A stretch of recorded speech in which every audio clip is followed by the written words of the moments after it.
Hi stamping friends, it's Terry Gaines. I'm going to give you some assembly tips on creating a simple card design using designer series paper and two colors of cardstock. The paper I'm going to use for my card is from the Ornate Garden designer series paper. There are 6 different prints that are double-sided available in that packet, and they are 12 by 12 in size. Some of the designs have a gold accent foil, and any of these would work for the project.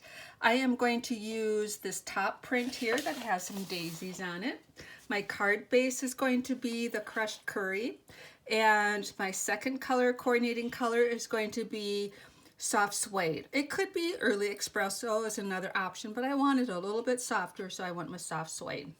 So for this project, the card base needs to be 5.5 by 5.5 by 8.5, scored at 4 1/4, or you fold it in half and line up the ends and fold it with a bone folder. So we need to have it creased in half.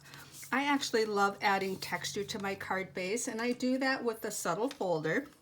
I use this all the time. I place my cardstock in the folder, run it through my die cutting machine, and it texturizes the paper. And I'm not sure if it's going to show up on the camera, but it just adds that nice subtle texture to it. So the coordinating cardstock for this is a piece that is cut 3 1/8 by 4 1/8, and the designer series paper is cut 3 by 4, and that's going to be layered on top. I'm going to maximize this cardstock by cutting out the frame out of the middle here. Because once it's assembled, nobody's going to tell if something is cut out of that middle. So it's a great way to maximize the cardstock. So I'm going to use the Ornate layer frames and run this through my die cutting machine. Just center it on the cardstock, run it through the die cutting machine, and then I will get the frame cut out, and then I'll get this piece here. So as I mentioned, nobody's going to even notice if that piece is missing. So I'm going to apply my adhesive on the designer series paper. You can see the beautiful gold foil paper on the other side. That's the tough thing. If you like both sides of the designer series paper, it's really hard to cover that up. This card design uses a piece that's 3 by 4, so you can get 12 of these out of one card, or one 12 by 12. You get two design. Let me back up. You get 2 sheets of each design, so you can get 24 of this particular design. But just switch up the paper, switch up the colors, and you can utilize the paper and make lots of cards. So it's a great way to add beautiful designs to your card base.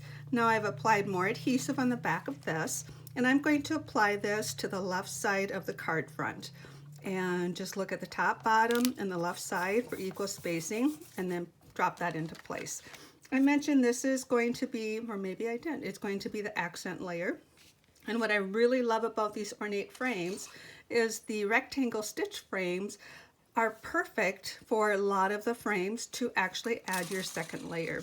So I cut this out of Whisper White cardstock, and I cut this out ahead of time, and I'm going to use the stamp aratus to stamp the sentiment. If I wasn't using the stamp aratus, I would have stamped my cardstock, laid the die over that to center the sentiment, and run it through my die cutting machine. But as I mentioned, I'm going to use the stamp aratus. The stamps that I'm using is Ornate Thanks, and I'm going to use the thanks and then add one of these additional sentiments to it. And that's already set up on my stamp aratus. The stamp aratus is a wonderful tool for stamping, lining your stamps up. Great product. I'm going to share a video in the comment section that will show you how I set up this template. It's a 3 by 4 cardstock that I cut the center out of. I've already got the stamps in place and the magnets in place, and the video I reference will tell you all the details on this. So I am going to use soft suede ink. I'm going to tap it on my stamp. As I mentioned, they're already attached. I'm going to place my cutout right in this, my image that's cut out right into that opening like a puzzle piece, and then bring my inked stamp down, apply some pressure, and then sometimes it sticks to that. And there I have my sentiment stamped onto the Whisper White cut out with the stitched rectangle dies. And now I'm going to use the regular adhesive or snail adhesive to attach this to the center of my ornate frame. And as I mentioned, these work perfect. And let's see if I can get that centered a little bit there. Now I'm going to attach this with dimensionals. I'm going to put a dimensional in each corner, and the dimensionals are a great way to add dimension to your images. I'm going to add 2 more to the center, and when you get 100 on here, 3 sheets in each package, but you can also cut the edges and utilize those, so you have 300 plus dimensionals in your packet. So I like to use enough that my images do stay raised. I'm going to place this, and I'm going to just place it a little bit towards the bottom and place it right like so. We have some 3/8 inch crinkled seam binding. It's crushed Korean color.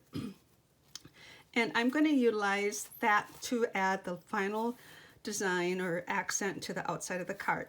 I'm going to make a bow. What I like about this ribbon, it works really well to make a bow with some really small loops on it.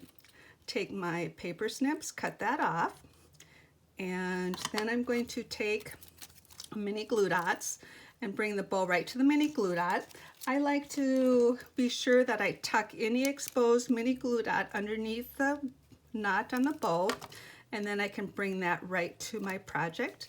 And there I have my finished card. The inside I have a Whisper White. You can stamp your inside sentiment and then adhere it to the inside. And there I have the simple design. So just switch up the paper, switch up the colors, and you can make any simple, beautiful card with your designer series paper. If you found me via YouTube, look in the comments section for a direct link to my blog post where I'll have the supply list, measurements, and instructions for this project. There'll be a PDF tutorial you can download. I would love to have you subscribe to my YouTube channel. Click the red box under the video. Thanks for stopping by. I hope you enjoyed creating this project with me. Stay safe and stay healthy.